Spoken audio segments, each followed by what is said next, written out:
भगवते वासुदेवाय। ओम नमो भगवते वासुदेवाय। ओम नमो भगवते वासुदेवाय। नारायण नमस्कृत्यं नरं चैव नरोत्तमं देवीं सरस्वती व्यासं ततो जायामुदीरये। नष्टप्रायेषु भद्रेषु नित्यं भागवत सेवया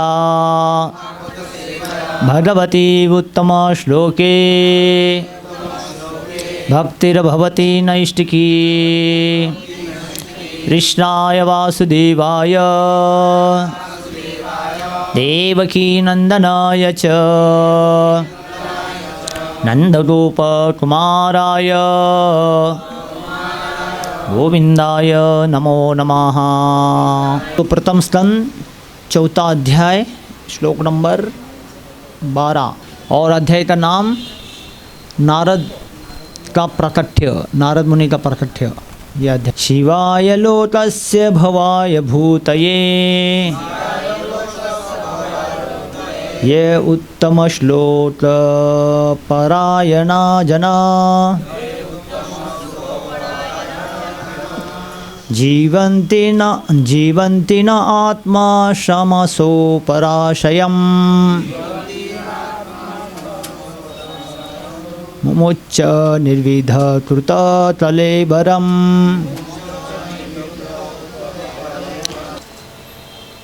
तो श्लोक का अर्थ बोलो।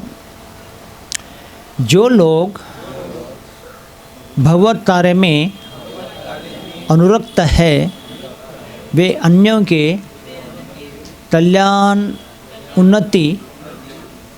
उन्नति तथा सुख के लिए ही जीवित रहते हैं। वे किसी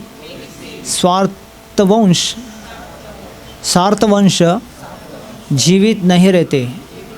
अतएव राजा परीक्षित ने समस्त सांसारिक वैभव की आसक्ति से मुक्त होते हुए भी अपने उस मर्त शरीर को क्यों त्यागा जो अन्यों के लिए आश्रय तुल्य था। ओम अज्ञानतिमिरन्धस्य ज्ञानाञ्जनशलाकया चक्षुर्मिलितं तस्मै श्रीगुरुवे नमः।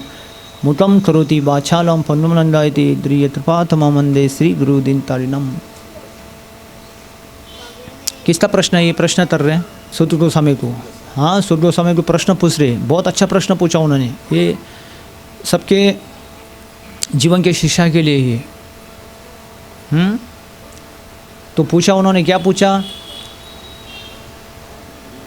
जो लोग भगवत कार्य में अनुरक्त है, जैसे हम लोग भक्ति कार्य में लगे हैं, चाहे गृहस्थ है, चाहे ब्रह्मचारी है, चाहे वानप्रस्थ है, चाहे सन्यासी लोग है, चाहे ब्राह्मण है, चाहे क्षत्रिय है, चाहे वैश्य शूद्र है, अपने अपने आश्रम में वर्ण में रह के भगवान के कार्य में कई लोग लगे हैं, आश्रम में रह के, हाँ, अनुरक्त है। वे अन्यों के कल्याण उन्नति के लिए, हाँ, या उनको जीवन में सुख शांति पहुँचाने के लिए जीवित रहते हैं। उनका जीवन का उद्देश्य होता है वो। स्पेशली जो साधु सन्यासी है, हाँ, गृहस्थ है, स्पेशली ब्रह्मचारी जो सन्यासी साधु जीवन है। बाकी गृहस्थों को तो है, अपना परिवार है, लेकिन उसमें भी रह के छोटा मोटा कार्य करते हैं। लेकिन स्पेशली ऐसा जो विरक्त जीवन जी रहे, ब्रह्मचारी सन्यासी जीवन, उनके लिए। अभी परीक्षित महाराज कौन थे? वो तो धर परिवार के ही थे, राज तारवार में, हाँ। तो ये सबके लिए होता है, इसके लिए। लेकिन तो भी उसमें से भी अगर गिने चुने देखेंगे तो साधु सन्यासी के लिए ये बहुत अच्छा जीवन है। हाँ, जो लोग भगवत कार्य में अनुरक्त रहते हैं, लगे रहते हैं, उनके कल्याण उन्नति तथा सुख के लिए ही जीवित रहते हैं। किनके सुख कल्याण के लिए जीवित रहते हो? हाँ, समाज के लिए, देश हित चिंतक के लिए, हाँ, वो लोग जीवित रहते हैं। अपने लिए जीवित नहीं रहते वो लोग। हाँ, वे किसी स्वार्थवंश जीवन जीवित नहीं रहते वो लोग। अपने जीवन के स्वार्थ के लिए हम कैसे सुखी अच्छा रहेंगे, इसके लिए उनका जीवन नहीं होता है, स्वार्थपूर्ण जीवन। थोड़ा दृश्य में चल सकता है, बच्चे हैं, परिवार है, पत्नी है, धंधा है, पानी है, ये सब थोड़ा अपना जीवन के लिए देखना पड़ता है, वो ठीक है। दृश्यों के लिए थोड़ा छूट भी है। इन सन्यासी साधु जीवन के लिए तो ये नहीं है, उनका तो निस्वार्थ होना चाहिए। दृश्यों का थोड़ा स्वार्थ होता ही है, 50% स्वार्थ है, 50% निस्वार्थ है। दृश्यों को ऐसा छूट दिया हुआ है, इसलिए पूरा साधु सन्यासी ऐसा तो दृश्य जीवन होता नहीं है ना, नहीं तो फिर वो भी सन्यासी जीवन हो जाएगा। इसलिए दृश्य का मतलब ही क्या है? दृश्य का मतलब क्या है? हाँ हाँ, थोड़ा तो स्वार्थ रखना ही पड़ेगा, पत्नी है, बच्चा देखना भी पड़ेगा, सब छोड़ के तून भजन करेगा। हाँ, संसार का माया है तो है ना, तो इसमें भजन रह के करेंगे तो एक दिन छूट जाएगा वो, लेकिन इसलिए थोड़ा स्वार्थ तो रखना पड़ता है। इन साधु सन्यासी का जीवन तो निस्वार्थ हो। हाँ, वे किसी स्वार्थवंश से जीवन जीवित नहीं रहते किसी चीज़ के लिए। हाँ, अतएव राजा परीक्षित ने समस्त सांसारिक वैभव की आसक्ति से मुक्त होते हुए भी, वो मुक्त थे लेकिन रस होते हुए, क्योंकि पहले के राजा होते थे ना, राज ऋषि माने जाते थे। वो राजा होते थे लेकिन ऋषि रहते थे लोग, ऋषि जैसे जीवन। समय होने के बाद ना वो चीज़ को छोड़ देते थे, परिवार है, राज कारभार है, संपत्ति है, ऐश्वर्य है, जो भी है वो सब छोड़ के वनवास में जाते थे। वनवास 51, 50 हो गया, 51, 52 वन में जाते थे।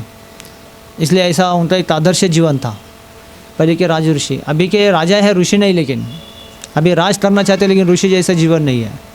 पहला राजा भी था और जीवन में ऋषि भी थे। वो ऋषि साधु संतों जैसा जीवन, विरक्ति जीवन भी था, ऐसा समय था उनका। ऐसा इतना संपत्ति, सोचो ना, मैं नेपाल में गया था। नेपाल में भरत महाराज का पुला आश्रम है, जहाँ पे भरत महाराज ने तपस्या किया। कौन है भरत महाराज? अपने भारत के राजा ऋषभदेव। ऋषभदेव के 100 पुत्र है। ऋषभदेव के 100 पुत्र में से सबसे बड़ा पुत्र था महाराज भरत। ऋषभ का मतलब वर्षा है, भरत मतलब भारतवर्ष, ऐसा नाम आया फिर देश का। वो भरत महाराज पूरा अपना भारतवर्ष तक पूरा संपत्ति छोड़ के वहाँ पे तपस्या करने के लिए गए थे। वहाँ पे जाके मैं दर्शन करके आया। ऐसा ऊंचा पहाड़ है, पूरा बर्फ है, और उस ज़माने में कोई रास्ता भी नहीं था। ऐसे जाके उन्होंने वहाँ पे जाके तपस्या किया, पता नहीं, गंडकी नदी के तट के ऊपर। ऐसा पुला आश्रम है, जाने को रास्ता भी नहीं, बैठने को कुछ नहीं, खाने को कुछ नहीं वहाँ पे। हाँ, अब भी ऐसा हो तो 5000 साल पुरानी कहानी है। तो तब उन्होंने जाके तैसे किया होगा, तो उधर मंदिर भी तैसे बनाए, पता नहीं, तैसे जाके और पूरा भारत की संपत्ति छोड़ के, पता नहीं वहाँ पे खिचड़ी भी मिलता नहीं। खिचड़ी तो छोड़ा, हवा भी ले नहीं सकती, इतना हवा खतरा है। 40 डिग्री के ऊपर हवा रहता है वहाँ पे, ठंडी। सोचो, अभी हम लोग जाया था वो शालीग्राम को लाने के लिए, सदनपुर भी मेरे साथ आया था और एक जन आया था, 2-3 लोग गए थे हम लोग।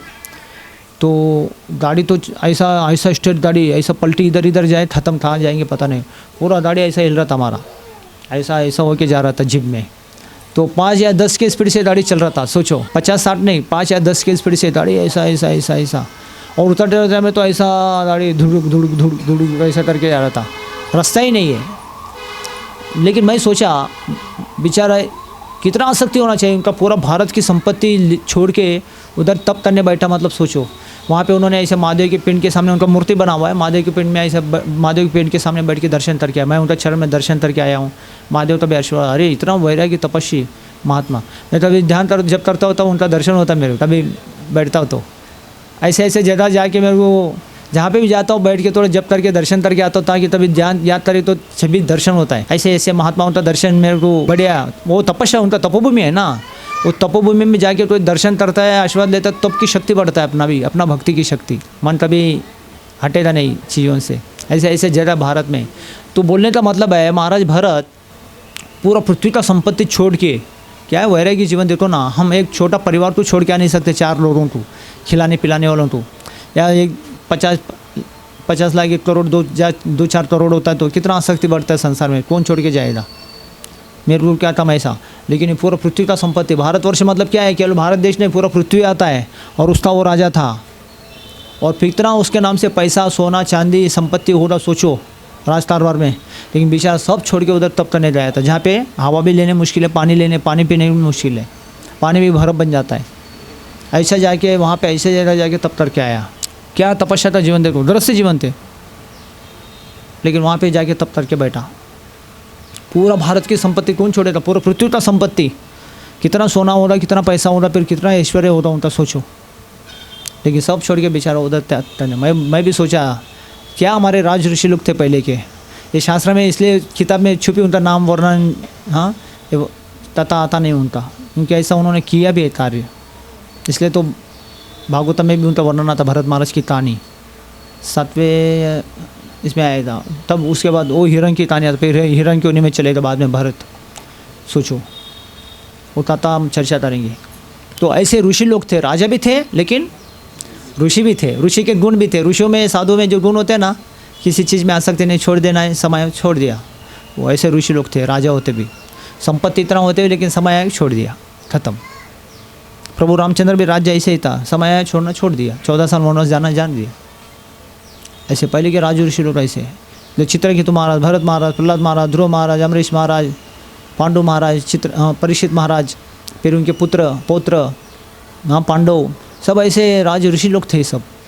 इसलिए आज भी शास्त्रों में उनका वर्णन आता है, उनको ध्यान करते पूछते हैं। कारण ये है, क्या कारण है? ऋषि के गुण, त्याग का जीवन था।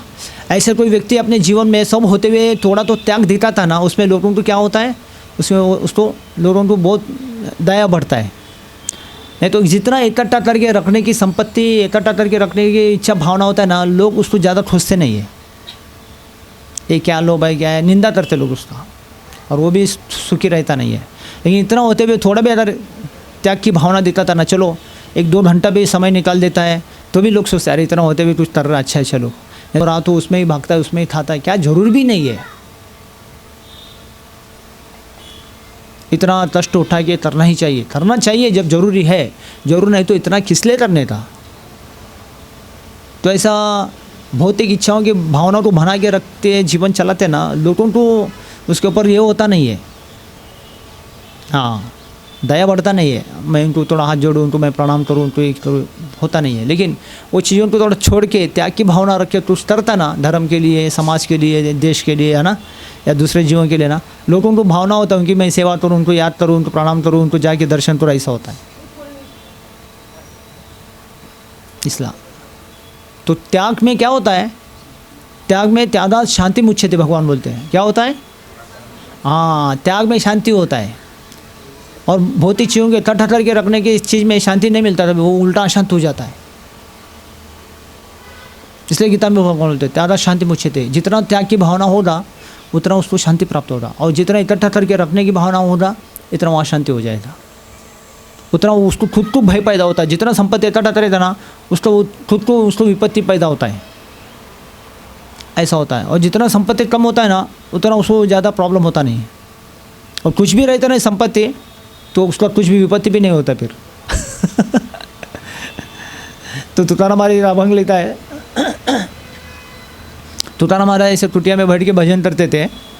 लोराव के थे, लोराव में उनका गाँव था, जन्म उधर है तुकाराम महाराज का, लोराव, चंदन लोराव आता है ना उधर, हड़प इधर से विमाननगर से आगे पड़ता है, चंदन नगर, विमाननगर, चंदन नगर, फिर लोराव, वो उधर रहते थे।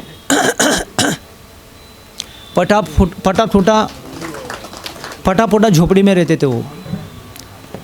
तो कभी कभी फिर वो कुटिया को दरवाजे भी नहीं थे, ताला भी नहीं लगाते थे, समझा ना। तो पटे कुंडी, बर्तन ऐसे तो मटके वेटके होते थे, पानी के पीने के गिलास बिलास बर्तन वो जो होता तो होता ही था। बाकी वो झोपड़ी का कुटिया था ना, उसको ताला भी लगा ऐसे जाते थे, खुला छोड़ के जाते थे, जो सामान था ऐसे ही जैसा पड़ा ऐसा ही। तो फिर वो जाते थे पंढरपुर 15 दिन के लिए, ऐसा ही छोड़ के, 15 दिन इधर 15 दिन उधर, ऐसा हर एकादशी को उधर रहते थे, एकादशी इधर आते थे, एकादशी तरते थे उधर से इधर आते थे, इधर एकादशी तरते फिर उधर जाते थे।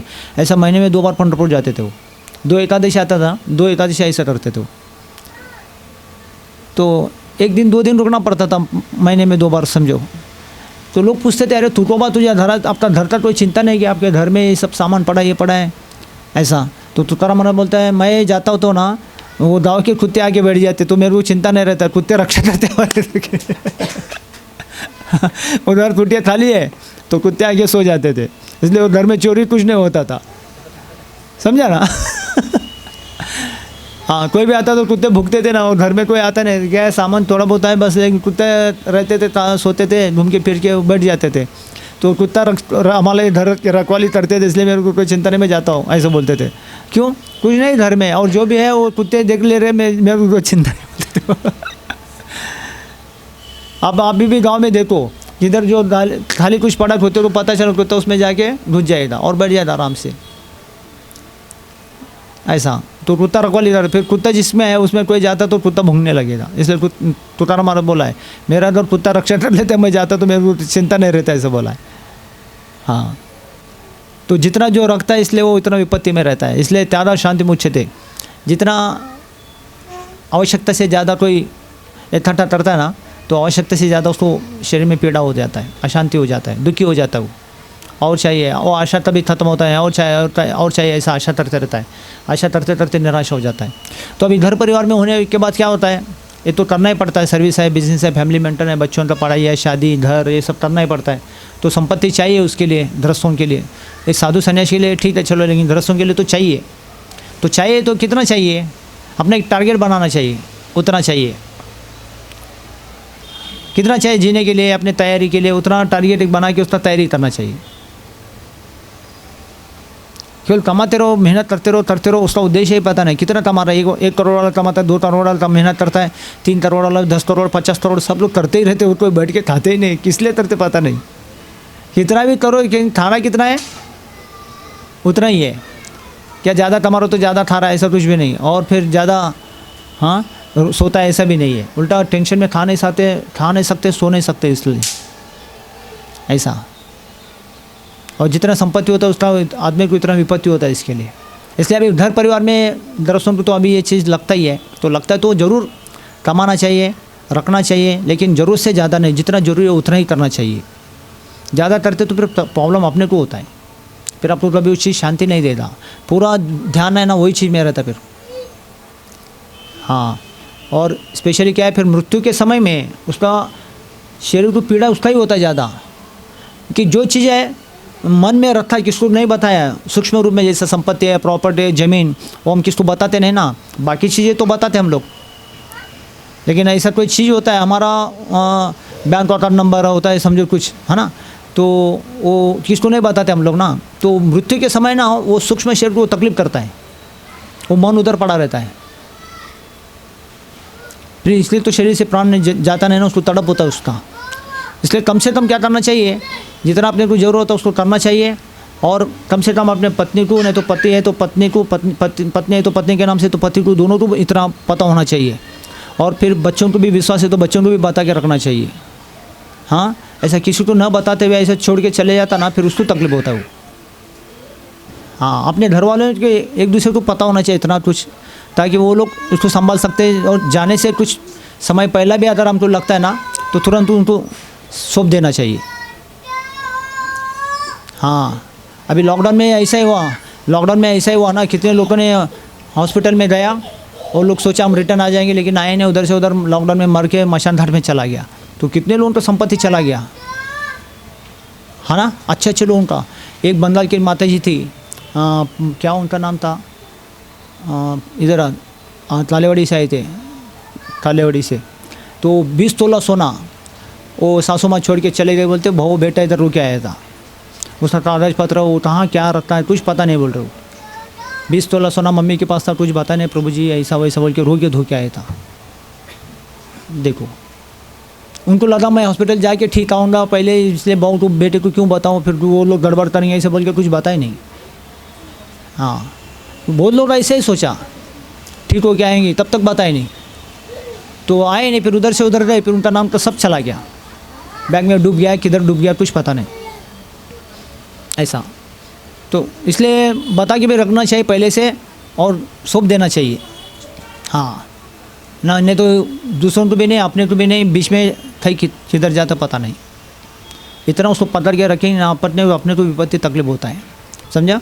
तो यहाँ पे यही बोल रहे इसके लिए परीक्षित महाराज ने समस्त सांसारिक वैभव की आसक्ति से मुक्त होते हुए भी अपने उस मर्त्य शरीर को क्यों त्यागा जो अन्यों के लिए आश्रय तुल्य था। हाँ, तो परीक्षित महाराज शरीर राज ऋषि है तो सबके हितचिंतक के लिए था शरीर, तो उन्होंने छोड़ा किस लिए।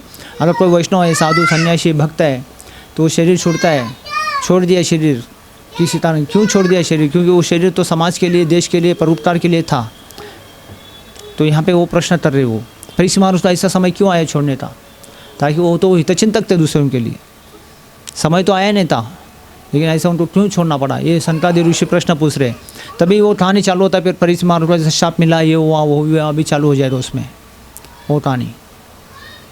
हाँ, ये सनकादि ऋषि तो फिर फरीसी महाराज सुख गोस्वामी बताएंगे, फरीसी महाराज ऐसा किया था, ये गलत किया था, उन्होंने मारा हुआ सांप डाला था, इसके लिए उनको शाप मिला, इसके लिए उन्होंने बढ़ गया उपोषण के लिए।